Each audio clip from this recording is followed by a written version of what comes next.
آج واشنگٹن میں امریکی صدر ٹرمپ کی جانب سے بنائے گئے غزہ سے متعلق بورڈ آف پیس کا پہلا باضابطہ اجلاس ہوا ہے۔ اجلاس میں پاکستان کی طرف سے وزیر اعظم شہباز شریف نے شرکت کی۔ اس کے علاوہ سعودی عرب، قطر، متحدہ عرب امارات، انڈونیشیا، اسرائیل اور ترکی سمیت تقریباً 37 ممالک کے نمائندوں نے اس اجلاس میں شرکت کی۔ تاہم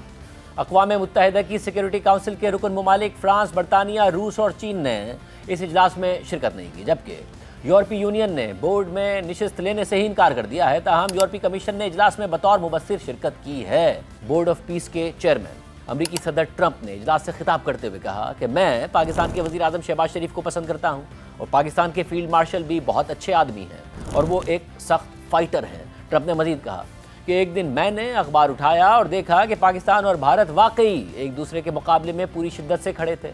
پھر میں نے دونوں ممالک کے سربراہان کو فون کیا اور کہا کہ اگر آپ لڑو گے تو میں دونوں ممالک پر 200% ٹیرف لگا دوں گا، جس کا مطلب یہ ہوگا کہ آپ عملی طور پر کوئی کاروبار نہیں کر سکیں گے۔ ان میں سے ایک نے کہا کہ نہیں، یہ نہیں ہو سکتا۔ جب بات پیسے پر آئی تو انہوں نے کہا کہ ہم لڑنا نہیں چاہتے۔ اپنے خطاب کے دوران صدر ٹرمپ نے مزید کہا کہ قازقستان، آذربائیجان، متحدہ عرب امارات، مراکش، بحرین، قطر، سعودی عرب، ازبکستان اور کویت سب نے غزہ کے لیے $7 ارب سے زیادہ رقم دی ہے۔ اس دوران ٹرمپ نے مزید کہا کہ امریکہ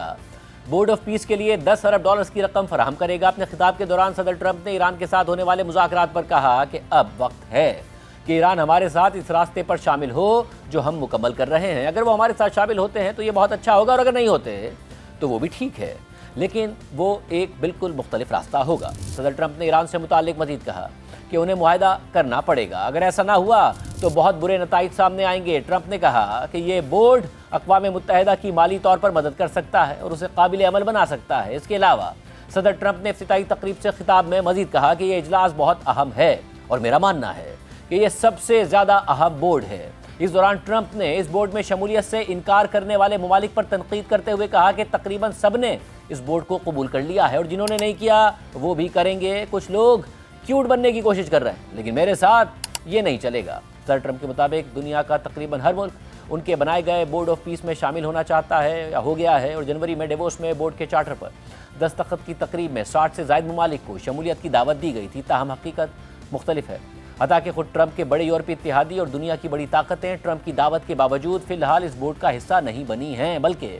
اکثر نے تو اس بورڈ میں شمولیت کی دعوت کو ہی مسترد کر دیا تھا اور اب تک پاکستان، قطر، سعودی عرب، ترکی، متحدہ عرب امارات، بحرین اور اسرائیل کے علاوہ ارجنٹینا، آرمینیا،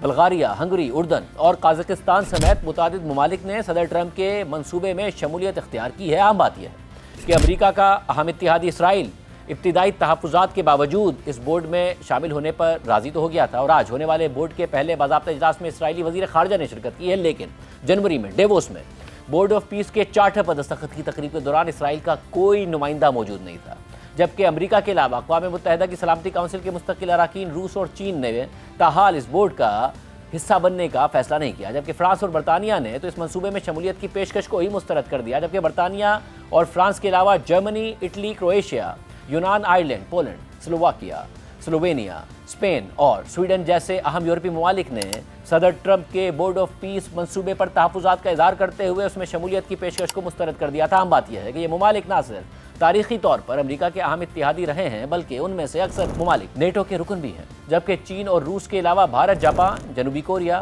اور میکسیکو جیسے اہم ممالک نے اب تک اس منصوبے میں نہ ہی باضابطہ طور پر شمولیت اختیار کی ہے اور نہ ہی اس میں شمولیت کی پیشکش کو مسترد کیا ہے۔ اس کے علاوہ آج ہونے والے بورڈ آف پیس کے اس اجلاس سے امریکی نائب صدر جے ڈی وینس اور امریکی وزیر خارجہ مارکو روبیو نے بھی خطاب کیا، جبکہ غزہ بورڈ آف پیس کے ڈائریکٹر جنرل نکولے ملیدینوف نے بورڈ کی سرپرستی میں office of the high representative for Gaza قائم کرنے کا اعلان بھی کیا۔ اس کے علاوہ غزہ کے لیے قائم انٹرنیشنل اسٹیبلائزیشن فورس کے کمانڈر نے غزہ میں فورس کی تعیناتی سے متعلق منصوبہ بھی بورڈ کے سامنے پیش کیا۔ واضح رہے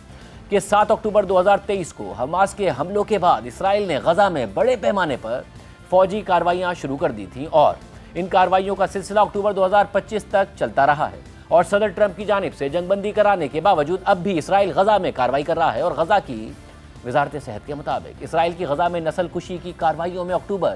2023 سے لے کر اب تک کم از کم 72,069 فلسطینی شہید ہو چکے ہیں، جبکہ 1,71,728 سے زائد افراد زخمی ہیں۔ برطانوی نشریاتی ادارے چینل 4 کے مطابق ایک نئی تحقیق کے مطابق غزہ میں شہادتوں کی تعداد ابتدائی طور پر بتائی گئی تعداد سے 50% زیادہ ہے۔